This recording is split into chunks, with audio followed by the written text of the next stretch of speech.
Oh, yes, indeed. It is time for another Mark's Comic Haul, y'all, and I'm coming at you guys. I'm recording this on May 1st, which is my birthday. My name is Mark Walters. You can see me here on my YouTube channel doing several different episodes of Mark's Comic Haul, y'all. You can also find me at bigfanboy.com or Dallas Comic Show. I run Dallas Comic Show in Dallas, Texas. And before we kind of get into the books, if you guys would, please, if you like this content, if you like my videos, please like and subscribe. I know it's really cliche to say that, but I am trying to build up my follower audience. So if you would like and subscribe, and hey, it's my birthday. Can you give me a subscribe for my birthday, or a like if you're already subscribed? I would appreciate it. So on today's haul, I'm going to talk about some. I came across some of my Black Widow comics, and I figured that would be appropriate to talk about today because today, May 1st, in addition to being my birthday, was originally supposed to be the release date of the Black Widow movie until coronavirus hit, and then Disney Marvel Studios pushed all their dates back. So today would have been the day that Black Widow opened in theaters. So I figured it was appropriate to show off some Black Widow comics. And then I've also got what I call last issues, which is basically the last issue of a series. I'm trying to put all those together to kind of keep like a set of last issues. But as I'm going through all my comics, as I've mentioned before, I moved recently, so a lot of stuff is still in boxes. So as I'm going through all my comics, I'm pulling all my last issues and putting them together. And then, last but not least, I'll show you some of the stuff I picked up at the comic shop this week. Not a lot of new this week books, but also the lighting. I know it's kind of harsh right now, but I'm trying to get the lighting just right so that when I show the books that they don't have too much glare on them. And I think I've got it, but now it's got this really harsh light on my face. So I don't know. We'll see how it goes. All right, so Black Widow. I've always picked up Black Widow comics, and this is definitely one of my favorites, but the cool thing about this issue, this is Black Widow number 1 from the Marvel Knights series that came out, was this 98, 99, something like that? I think it was 98. J.G. Jones cover. The cool thing about this issue is it's the first appearance of Yelena Belova. Is that Belova? Belova? Belova? Bologna? Belova. I think it's Yelena Belova. Anyway, she becomes the new Black Widow. And the reason that this book is important and the reason that you want it now is because in the Black Widow movie, they introduce Yelena, which is Natasha Romanoff's sister. And I think because we all know what happened to Black Widow in Avengers Endgame, right? Like, everybody's seen that by now. I think Yelena Belova is going to become the new Black Widow in the movies. I think that's why they're introducing her in this Black Widow film, because she's played by God, I can't even talk today. She's played by Florence Pugh, who is very much becoming kind of a hot young new actress. And Florence Pugh is like 22 years old or something, so I would not be a bit surprised if Florence Pugh is signed on to do a bunch of new Marvel movies to replace Scarlett Johansson stepping down as Black Widow. So if you don't already have this book, be on the lookout for it. Sometimes you can still find it cheap. And also note there are 2 covers to this book. There's the Natasha Romanoff cover, and there is the Yelena Belova cover, which is, am I saying her name right? I think I am. Anyway, I never got the Yelena cover because I was always a big fan of the original, and now I'm kind of regretting that, but I have a few of these. And whenever I see them, I always buy them. This is really cool. I'm very, very happy I have this. And this was something I bought at the time super cheap. Now it goes for like 50, 60 bucks on eBay. But this is the Dynamic Forces Black Widow number 1 exclusive variant cover. And that's Yelena right there. But J.G. Jones exclusive variant cover. Okay, so I'm not getting too much glare, but I don't know if it's picking it up. Okay, how's that?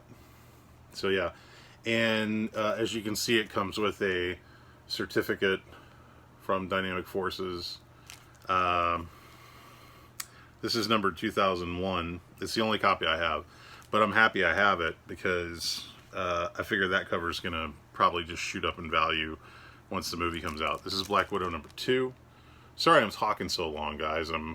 Haven't done a video in a week or so, and so I'm trying to fill some time. But that's Black Widow number 2, and that's got Yelena on there as well. She's on all the covers. Black Widow number 3. And this is Black Widow number 1, Marvel Knights. This was the second series they did, where Yelena and Natasha actually switch places with each other, unbeknownst to each other. And that's kind of the theme of this book. And this is the first issue of that.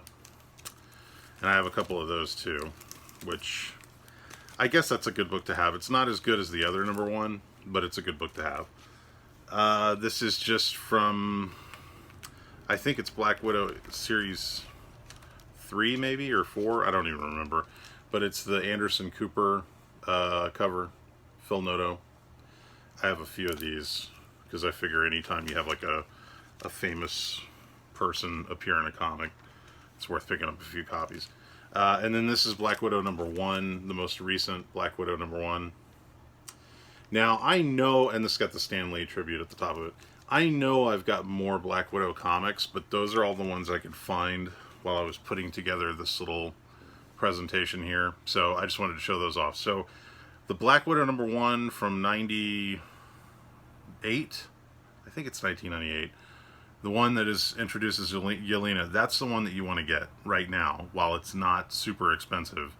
And like I said, be on the lookout. There's 2 different covers, and one of them has Natasha, one of them has Yelena. And if they do what I think they're going to do in this movie, that's going to be a good book to have. I've also showed this off in a haul before, and I was curious if anybody else had this book, because I have never seen this book. I used to pick up all the $20.99 stuff, and this is a $20.99 World of Doom special. It has a wraparound cover by Tim and Greg Hildebrandt, who did the original Star Wars movie poster. And it's just kind of a cool book, but it's a book that when I found it a few years back for one of my hauls, I had never seen it before. So I didn't know if anybody else had caught this. I can't imagine it's terribly common. But anyway, I just wanted to make sure I mentioned it, because if I didn't, I would forget it and it would never get mentioned. Okay, so I promised what I called last issues.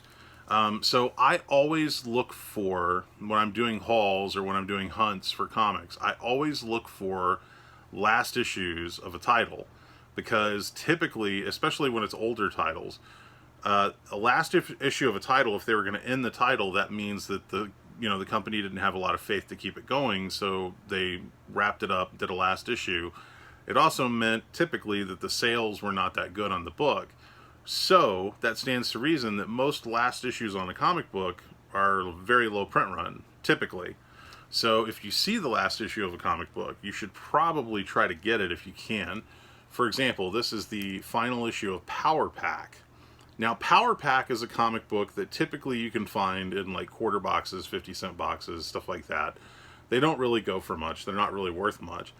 But this is an issue that you don't see very often because it's the last issue of the series. And this is a really nice copy. So if you see Power Pack 52, grab it. Because if Marvel ever decides to make a movie out of Power Pack, and as people start hunting down those issues, this is going to be the hardest one to find. I can almost promise you. Because I guarantee you by the time this one came out, not a lot of people were buying this book. That's one of the reasons why I pick up these last issues. This is the last issue of Night Thrasher. Night Thrasher number 21. Which is kind of a cool cover. And it goes out of its way to say the final issue of Night Thrasher. Hey, look, it's like Inception. There's the phone inside the... It's a picture of me inside the comic. I'm looking at the comic. Yeah. Going a little crazy here. Stuck at home. I've showed this off before in a haul, and I'm going to show these together because even though this is not the last issue of Thor, this is 501, I just love this cover. It's like a stark white cover. Because it's white, it's kind of hard to find it in really good shape. But this issue leads into the final issue of Thor. And again, by the time this came out, Thor was not selling very well. It was actually considered kind of a dead title for Marvel. So it's pretty rare that you would come across this particular issue, which is 502. Why didn't they just end it at 500? Oh well. 502 of Thor. And I love this Hela with the red variation costume. I think that's awesome. So, farewell to a living legend. So anyway, those books, both those books, are probably pretty hard to get because they were the last two books of the series. And then my last, for this round of last issues, my last issue, and this will also probably be worth something here pretty quickly because they're making a movie, The Micronauts, issue number 59, the final issue of the series. And man, you better believe this was not a high-ordered book. This was something that Micronauts was probably not selling all that well. So if you can come across this book, I cannot imagine it's very easy to come by. In all my years, I've seen 2 copies. I've held 2 copies in my hand. This one is in really good shape. The other one I held was in terrible shape. But those are the only 2 copies I've ever seen. So, Micronauts 59. So yeah, last issues. I love picking up last issues. Okay, so... Oh, and then, I don't know... I don't remember when I got this, but it's the Millennium Edition of Wonder Woman #1. Just a nice, cool... It's always nice to get these reprints of the early DC books. I don't even know how that made it in the stack. But, okay, so I went into the shop this week because in Dallas, comic book stores were allowed to start doing curbside pickup again. Some of them had stopped doing it. Anyways, Zeus, which is right up the street from me, they started doing curbside pickup again. And actually today, Friday, they've started reopening a lot of businesses. So certain businesses are actually opening their doors to the public. You can actually go inside. Now, I'm trying to play it safe. I don't want to push my luck on any of this stuff. I'm trying to stay home as much as possible. But I did get Zeus to pull some books for me so that I could just stop by and pick them up. So first and foremost, I don't know if you guys have been hearing about this on the rumor mills. This is Detective Comics number 948. There are 2 covers to this book. This is cover B, and the importance of this book, the reason that I picked this up, is because this is the first appearance of Dr. Victoria October. That's the character name. And she's introduced in the book. Batwoman is working with Batman, and they meet her, and she has a connection with Batman, like they know each other. And she is the leading authority on post-dead human super beings or something like that. I don't remember how they define her, but there is a rumor that she might either be the person responsible for, or possibly even she may be Punchline. So if you guys are keeping up with Punchline in the Batman comics, this is a book a lot of people are starting to spec on. It's Detective Comics 948, and again, this is cover B. So they had 2 copies of that. I grabbed them while they were still cover price-ish. I had picked this up, I think, before, but I wanted to get an extra copy. This is Flash 750, the Nick Darrington cover. I just really like that cover. By the way, how do you make Flash 750 and not make it $7.50? Like, really, DC? You couldn't just knock off 49 cents and make it $7.50 for $7.50? Anyway. And then I also got... I missed this when it first came out, and apparently this has picked up some heat now, but they had a couple of copies, so I grabbed them. This is the Robin 80th Anniversary Jim Lee cover. This is, I believe, the 60s cover? Is that, or no, the 40s cover, sorry. The 1940s cover, the homage to the classic Batman and Robin cover, first appearance of Robin. But this particular cover, apparently, is hard to get, which is kind of funny when you think about how the other Jim Lee covers on these anniversary books are usually what you would consider like the shelf warmers, the ones that nobody is really going after. But for some reason, that cover is got some heat on it. Came across a couple more books that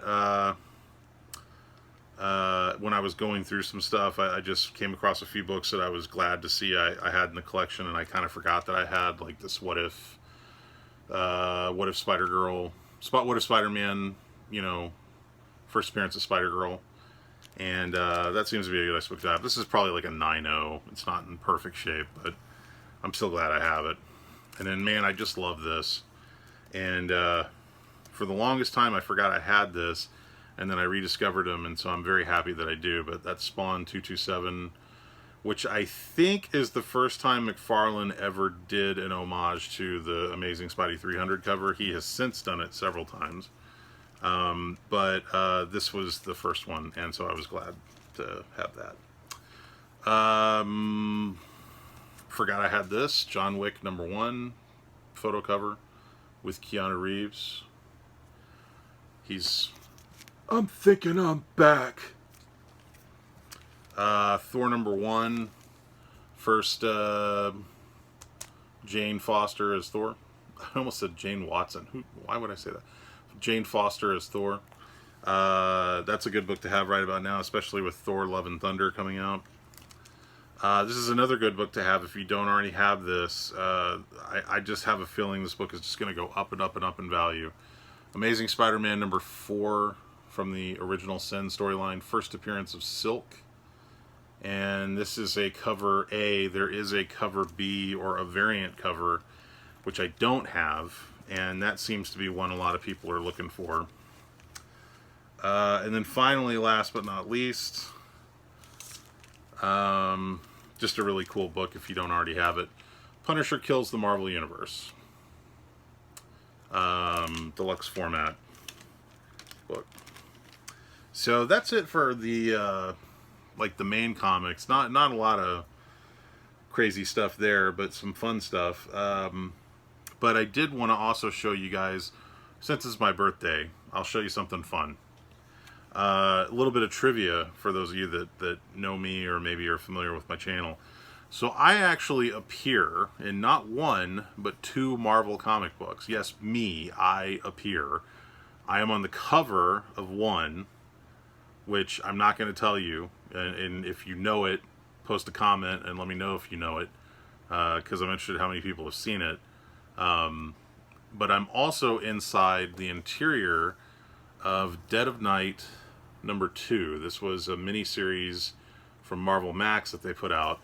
My friend Brian Denham was one of the key illustrators in this book, and so he drew me in. It's like a horror book, but it has Marvel characters. Like, see, that's Man-Thing, you know. So he drew me in this story, and let's see if you can see it. There I am. I am the announcer at a strip club. So that's me right there, Mark Walters, in a Marvel comic book. I believe that's the only panel that I'm in. Let me double check. Oh, I think I just showed boobies. I should have covered those up. Hopefully I don't get in trouble for that. Well, it's drawn. I don't know. Anyway, yeah, so there's me in a Marvel comic book as the announcer at a strip club. What an honor. So anyway, I just thought I'd show that off because it was for my birthday. So if you want to collect all my Marvel appearances, this is Dead of Night #2. Probably one of the more rare ones. The other one is a little more common, and I'm actually on the cover, so it's really hard to if you see the cover, you will recognize me immediately. But I'm not going to tell you, but if you know, you can post it down below, and I'll show that book on a future haul. So anyway, this weekend would have been Free Comic Book Day, and now we don't have a Free Comic Book Day, which sucks. But guys, please don't jump the gun. Don't get cocky. Stay safe. I know there's a lot of temptation to go out, shop, have fun, go to restaurants, whatever. we're still seeing a lot of cases of this thing, and I don't think it's going to be over with anytime soon. So protect yourself, wear a mask, stay home when you can, just stay safe if you would. If you guys didn't already check it out, you can check out on my last video. I did a review or an unboxing of the Bernie Wrightson, these amazing prints. They're artist edition prints that Nakatomi Inc. has released of Bernie Wrightson's Frankenstein. They are gorgeous, absolutely gorgeous, beautiful prints. That's it for me for today. I will hopefully see you guys on another haul video here pretty soon. I've got more stuff to show. I'm just, as I'm unboxing things and going through things, I'm rediscovering things, and yeah, so everybody stay safe, stay home. You can find more about me at bigfanboy.com. That's my movie news and review site. Or you can also find me at DallasComicShow.com, or if you want to look me up on Facebook, just look up either one of those, bigfanboy.com or Dallas Comic Show. I'm Mark Walters with Mark's Comic Hall, y'all, and I'll see you on the next video. Take care, everybody.